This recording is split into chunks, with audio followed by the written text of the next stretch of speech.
Hi guys, what's up? My name is Mark. You're watching my video walkthrough for Mario Kart 8. In this video, we'll be looking at the Special Cup. This is by far the hardest cup of the entire game so far. So if you're stuck, you need to watch this video and it will help you out immensely. Just before we get into the video though, I just want to go over a few things. Over the last few days, there's been announcements of Mario Kart 8 DLCs. Now this is really exciting because, in my opinion, that was one of the main flaws with this game. I mean, it's really fun game, but once you complete it, you know, you do all the time trials, you do all the cups, you do all the CCs, all that's left is online. And there's only so many times you can, you know, kick someone's ass. So. The first DLC you can download right now, and that's a Mercedes pack. You can download this and then you can drive around in a Mercedes car. Really excited to see some Mario Kart DLC, just finally.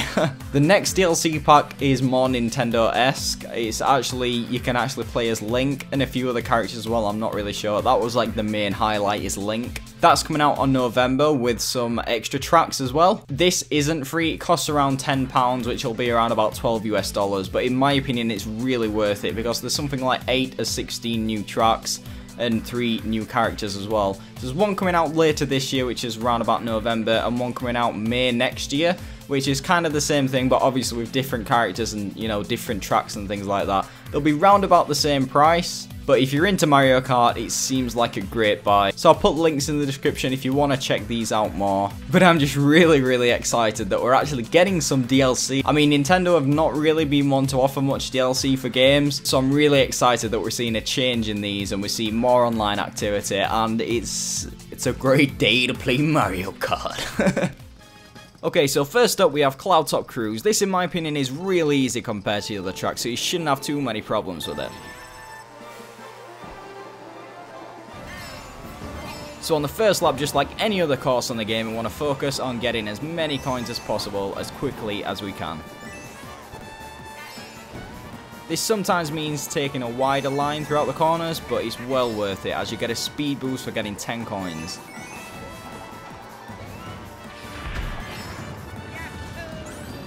This part is really awesome. I wish more tracks had parts like this on them.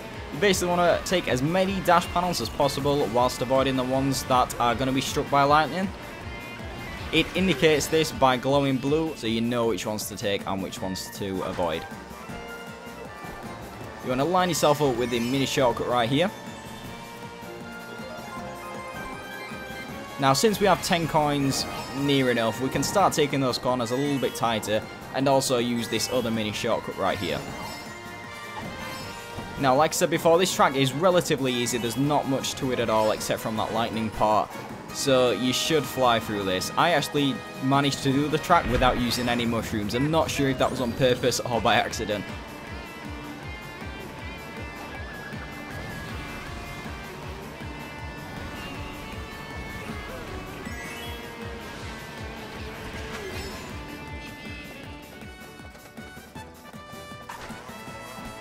So line yourself up for this shortcut, and then as soon as you land, if you do want to use your mushrooms, this is the place to do it. As soon as you land off that leaf, you want to use your mushroom, and you can use one on each lap.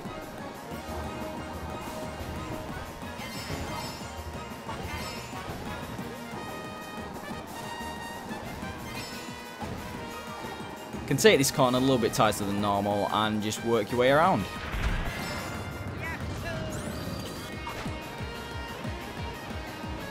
So again, just take as many dash panels as possible and avoid the ones that are either glowing blue or have lightning on them.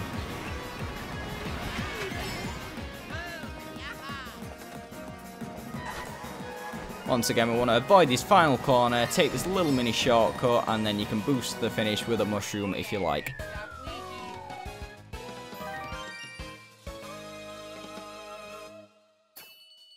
And that's Cloudtop Cruise done. Next up is my personal favourite, Bone Dry Dunes.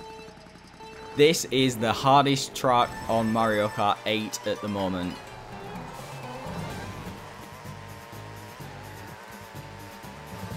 So you want to pick up those 2 coins here, and I try to get as many mini boosts as possible.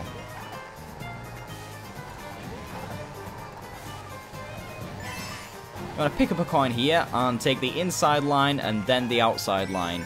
Snag these coins and then head to this route. Now you want to try and bump into these spinny things as much as possible because they actually give you a speed boost.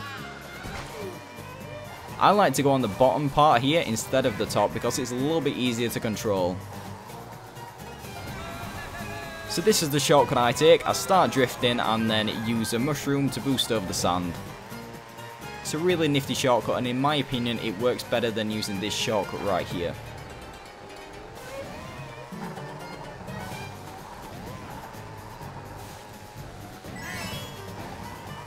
So once again, inside, outside, and then that lines us up to go over here. Try and bump into as many of these as possible, and into our glider. Now a little trick is once you're in glider mode, you can press forward on the analog stick to come down prematurely.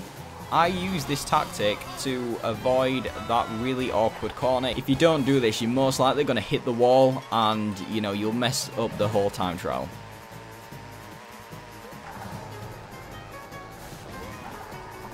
You can take the upper part if you want, but it's totally up to you.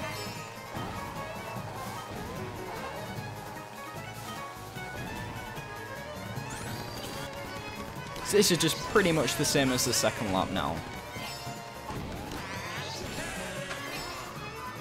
So I'm pressing forward on the analog stick now, come down, and this corner is a lot easier to navigate. Start drifting, use a mushroom, there we go. That's Bone Dry Dunes beat.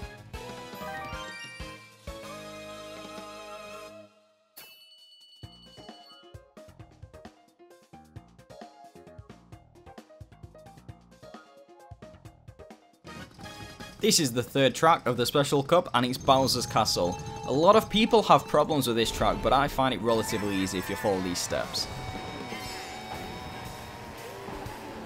So just like the other tracks, just try and grab as many coins as possible during your first lap.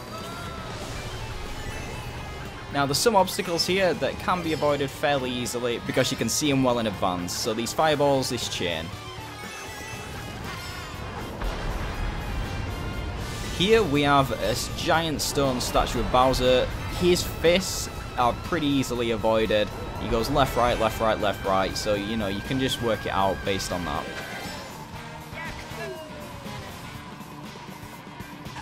Here's the shortcut that will be taken on every lap. I start drifting and then use a mushroom whilst I'm drifting to just cut along that dirt there.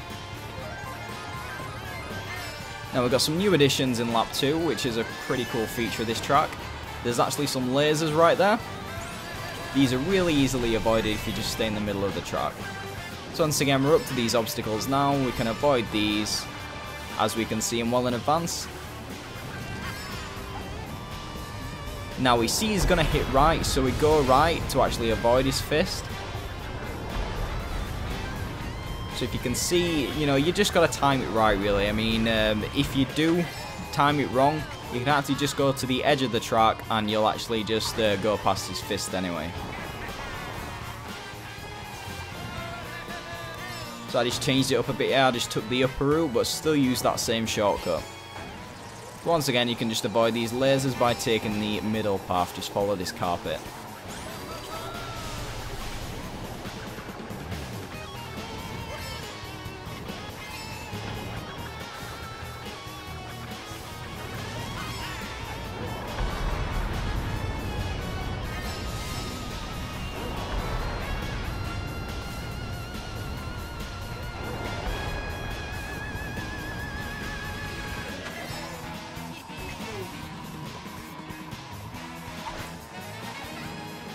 You just want to start drifting, use a mushroom, and there you go. It's exactly the same as lap 2.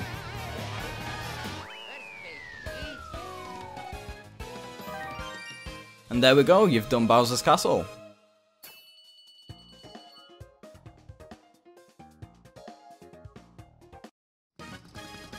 Last but not least, we have the infamous Rainbow Road.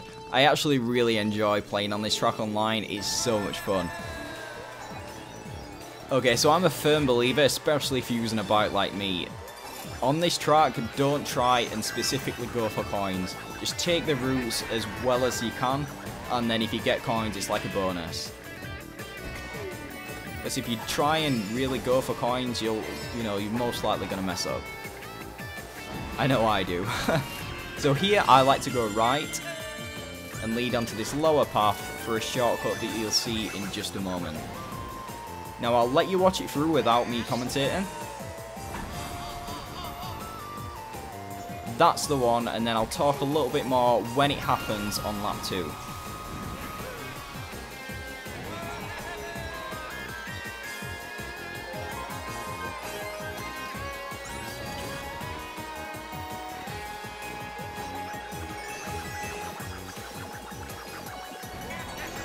So we're a little bit more used to the track now. We're picking up those coins, which is good. We're picking up some here, and then this brings us up to the magic 10.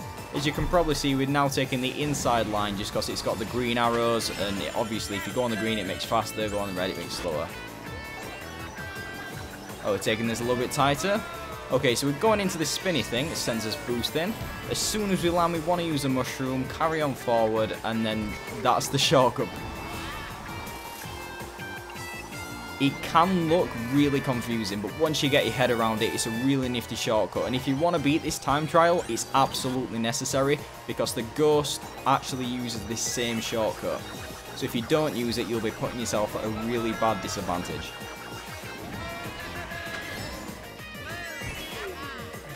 So on the final lap now, and this tends to change, as you can see right there. The green goes red and the red goes green, typically on the 3rd lap. Doesn't really change much on the 1st to 2nd unless you're really far ahead or really far behind. Once again, bump into that, send you speeding, and then use a mushroom. And then just take this corner to the finish.